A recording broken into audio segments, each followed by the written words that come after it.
अस्सलामुअलैकुम everyone and welcome to my channel Naik academy. I hope आप सब ठीक होंगे, अच्छे से होंगे। तो कल हमने ट्रायल बैलेंस पढ़ा था कि ट्रायल बैलेंस क्या होता है, उसको कैसे बनाते हैं, वो क्यों बनाते हैं। तो जिन्होंने वो लेक्चर्स देखे हैं तो वेल एंड गुड, जिन्होंने नहीं देखे हैं पहले आप वो देखें, लिंक आपको डिस्क्रिप्शन में मिल जाएगी ताकि आपको आने वाले लेक्चर्स अच्छे से समझ आएँ। तो जैसे आप देख रहे हो आज का हमारा जो टॉपिक होगा बेस्ड होगा टॉप 10 एमसीक्यूज़ पे जो हमने आज तक टॉपिक्स कवर किए हैं। जैसे इंट्रोडक्शन हमने पढ़ा था अकाउंटिंग का, अकाउंटिंग और बुक कीपिंग का डिफरेंस पढ़ा था, लेजर्स अकाउंट का क्या होता है, जर्नल क्या होती है और ट्रायल बैलेंस क्या होता है, वहाँ तक हमने पढ़ा था। तो जिन्होंने अभी तक वो लेक्चर्स पूरे नहीं देखे हैं तो वो जाके आप देख लो। तो चलिए हम स्टार्ट करते हैं। Which of the following is not a financial transactions. तो क्वेश्चन हमारे पास पूछ रहा है कि इनमें से कौन सी वो ट्रांजैक्शन है जो कि एक फाइनेंशियल ट्रांजैक्शन नहीं है। ठीक है, परचेज ऑन क्रेडिट, क्या वो फाइनेंशियल ट्रांजैक्शन है अगर आप क्रेडिट पे परचेज कर रहे हो। परचेज फॉर कैश, अगर आप कैश से परचेज कर रहे हो। ड्राइंग्स फॉर पर्सनल यूज, अगर आप ड्राइंग्स कर रहे हो अपने खुद के यूज के लिए। स्ट्राइक बाय एम्प्लॉयज, तो जिन्हें वो लेक्चर्स पढ़े हैं या जिन्हें वो टॉपिक्स देखे हैं उनको आसानी से पता होगा कि जो ये परचेज ऑन क्रेडिट है ये एक फाइनेंशियल ट्रांजैक्शन है। ठीक है, और परचेज फॉर कैश ये भी एक फाइनेंशियल ट्रांजैक्शन है। ड्राइंग्स फॉर पर्सनल यूज, अगर आप ड्राइंग्स अपने पर्सनल यूज के लिए कर रहे हो, मीन्स बिजनेस में से अपने लिए कोई पैसे या कैश वगैरह निकाल रहे हो अपने पर्सनल यूज के लिए, वो भी आप क्या कर रहे हो, एक फाइनेंशियल ट्रांजैक्शन है। लेकिन जो स्ट्राइक बाय एम्प्लॉयज है वो कोई फाइनेंशियल ट्रांजैक्शन नहीं है। तो राइट ऑप्शन कौन सा है, स्ट्राइक बाय एम्प्लॉयज, ये एक फाइनेंशियल ट्रांजैक्शन नहीं है। दूसरा हमारा MCQ, liability arises because of, जो लाइबिलिटीज होती हैं या ऑब्लिगेशंस होती हैं जिनको फ्यूचर में पे करना होता है वो किस चीज से बढ़ जाती हैं। कैश ट्रांजैक्शंस, अगर आप कैश ट्रांजैक्शंस कर रहे हो क्या उस चीज से लाइबिलिटी हमारी इंक्रीज होती है। क्रेडिट ट्रांजैक्शंस, अगर आप उधार लेके ट्रांजैक्शन कर रहे हो क्या वो उस चीज से हमारी लाइबिलिटीज अराइज होंगी। बोथ ए भी, क्या कैश ट्रांजैक्शन और क्रेडिट ट्रांजैक्शंस दोनों से हमारी लाइबिलिटीज इंक्रीज होंगी या नन ऑफ दीज, या इनमें से किसी से भी हमारी लाइबिलिटीज इंक्रीज नहीं होंगी।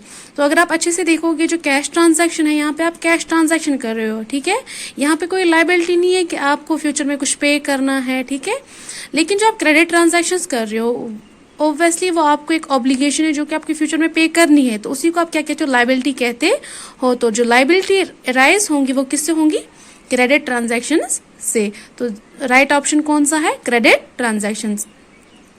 Purchase refers to the buying of, जो परचेज होता है वो क्या रेफर करता है, हम क्या खरीदते हैं उसको आप परचेज कहते हो। स्टेशनरी फॉर ऑफिस यूज, अगर आप स्टेशनरी परचेज कर रहे हो, अगर आप स्टेशनरी ला रहे हो ऑफिस यूज के लिए क्या आप उसको आप परचेज कहोगे।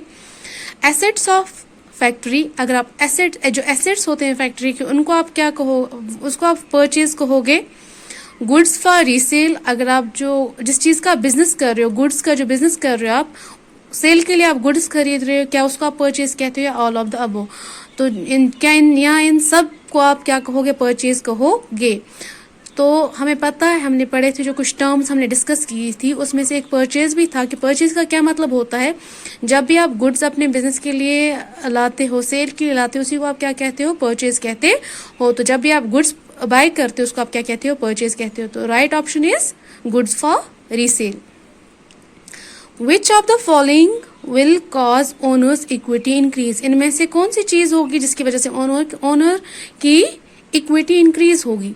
एक्सपेंसेस, फॉर एग्जाम्पल आपको रेंट पे करना है वगैरह, क्या उस चीज से ओनर की इक्विटी इंक्रीज होगी, नहीं। ड्राइंग्स, अगर आप पर्सनल यूज के लिए अपने बिजनेस में से निकाल रहे हो पैसे या वगैरह कुछ जो भी, क्या उस चीज से ओनर्स इक्विटी इंक्रीज होगी, बिल्कुल नहीं। प्रॉफिट, ऑब्वियसली आपके जब बिजनेस में प्रॉफिट होगा तो उससे ओनर्स जो इक्विटी है वो इंक्रीज हो जाएगी डेफिनेटली। और लॉस तो ऑब्वियसली नहीं है, जब आपका लॉस हो रहा हो तो इक्विटी इंक्रीज होने का कोई चांस ही नहीं है। तो हमारा जो राइट ऑप्शन है वो कौन सा है, प्रॉफिट। ओनर्स इक्विटी तभी इंक्रीज होती है जब आपको प्रॉफिट होता है, गेन होता है, आपके पास रेवेन्यू आता है। Expenses paid by business decrease, expenses आप पे कर रहे हो अपने बिजनेस के लिए उस चीज से क्या डिक्रीज होगा, cash, capital, both A and B, none of this. तो जब भी आप एक्सपेंसेस पे कर लो बिजनेस के लिए तो वो दोनों चीजें डिक्रीज करेगा, कैश भी और कैपिटल भी। तो हमारे पास जो राइट ऑप्शन है वो राइट ऑप्शन सी है, बोथ ए एंड बी। जब भी आपके बिजनेस पे कोई एक्सपेंस होता है, जब आपको एक्सपेंसेस पे करने होते हैं, उस चीज से हमारा कैश भी डिक्रीज हो जाता है और कैपिटल भी डिक्रीज हो जाता है। तो जैसे मैंने आपको बोला, हमारे पास जो राइट ऑप्शन है वो है both A and B. Sales to motion should be debited. अगर सेल्स जो मोशन है उस वो किस चीज से डेबिट होगा? Should be debited. Cash account, क्या कैश अकाउंट डेबिट होगा? सेल्स अकाउंट डेबिट होगा? मोशंस अकाउंट डेबिट होगा? All of this. तो ये तो आसान है कि कौन सा अकाउंट डेबिट होगा? Motions account. Firstly transaction is written in. जो पहली ट्रांजैक्शन आप लिखते हो वो कहाँ पे रिकॉर्ड होती है, वो कहाँ पे नोट डाउन होती है? Ledger, account, journal, trial balance. तो जिनने हमारा वो पहला लेक्चर इंट्रोडक्शन वाला देखा होगा तो उनको पता होगा कि जब भी आप ट्रांजैक्शंस रिकॉर्ड करते हो, जो पहला स्टेप होता है वहां पे तो पहले तो आइडेंटिफिकेशन, ठीक है, आइडेंटिफाई करना होता है, फिर मेजर करना है, और मेजर के बाद जो फर्स्ट रिकॉर्डिंग्स आप लिखते हो, टोटल रिकॉर्डिंग्स जिससे आप पूरी रिकॉर्डिंग्स नोट करके रखते हो, वो कौन सी होती है? जर्नल बुक होती है। तो जब भी ट्रांजैक्शन फर्स्ट ट्रांजैक्शन जो होती है वो कहाँ पे लिखी जाती है? जर्नल पे। और जो दूसरा स्टेप होता है, दूसरी ट्रांजैक्शंस कहाँ पे क्लासीफाई ग्रुपिंग करके कहाँ पे लिखी जाती है? लेजर में। और हमारा तीसरा स्टेप आता है फिर ट्रायल बैलेंस। पहले जर्नल, फिर लेजर और फिर ट्रायल बैलेंस। तो यहाँ पे आपके 3 MCQs कवर हो गए कि फर्स्ट ट्रांजैक्शन कहाँ पे हम रिकॉर्ड करके रखते हैं? जर्नल में। सेकंड ट्रांजैक्शन हम कहाँ पे होती है रिकॉर्ड? लेजर में। और जो ट्रायल बैलेंस है फिर बाद में इस पे आप सिर्फ मैथमेटिकल एक्यूरेसी चेक करने के लिए आप ट्रायल बैलेंस बनाते हो, जो कि हमने कल पढ़ा था। ये स्टेटमेंट होती है। Loss of goods by fire should be credited to. अगर आप जो गुड्स होंगे, जो आपने परचेज गुड्स किए होंगे, अगर आप उनका लॉस हो रहा है फायर की वजह से, तो वो किस चीज से क्रेडिट होगा? Loss by fire, sales account, capital account, purchase account. तो जो गुड्स हो, जो आपको लॉस हो रहा है गुड्स का किसकी वजह से? फायर की वजह से, तो वो कहाँ से क्रेडिट किया जाएगा? परचेज अकाउंट से। परचेज अकाउंट में क्रेडिट किया जाएगा। Putting on the credit side of an account is written as. जब भी आप क्रेडिट साइड में ट्रांजैक्शंस नोट करते हो तो आप क्रेडिट साइड में पहले क्या लिखते हो? बीइंग, टू, बाय या फॉर्म। तो आपको पता होगा जब भी आप ट्रांजैक्शंस रिकॉर्ड करते हो, जो हमारे क्रेडिट साइड है वहां पे क्या आता है? बाय आता है। फिर आता है rent paid is related to. जो रेंट पे आप कर रहे हो, एक्सपेंस है, वो किस अकाउंट के रिलेटेड है? Personal account, real account, nominal account, all of this. तो जिन्हें अकाउंट्स वाला वो वीडियो देखा होगा उनको भी पता होगा। तो पर्सनल अकाउंट जो है वो एक किसी पर्सन के रिलेटेड होता है, ग्रुप ऑफ पर्संस के रिलेटेड होता है, या किसी बिजनेस जो आपने नाम दिया उसके रिलेटेड होता है। तो ये यहाँ पे कोई एक्सपेंसेस रिकॉर्ड नहीं होते, इट मीन्स पर्सनल अकाउंट नहीं है।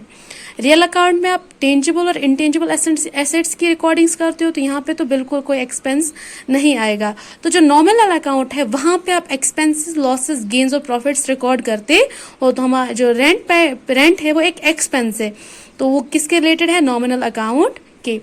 आई होप आपको ये सब MCQs आपने किए होंगे और आपको मेरे बोले बिना ही सब आते होंगे।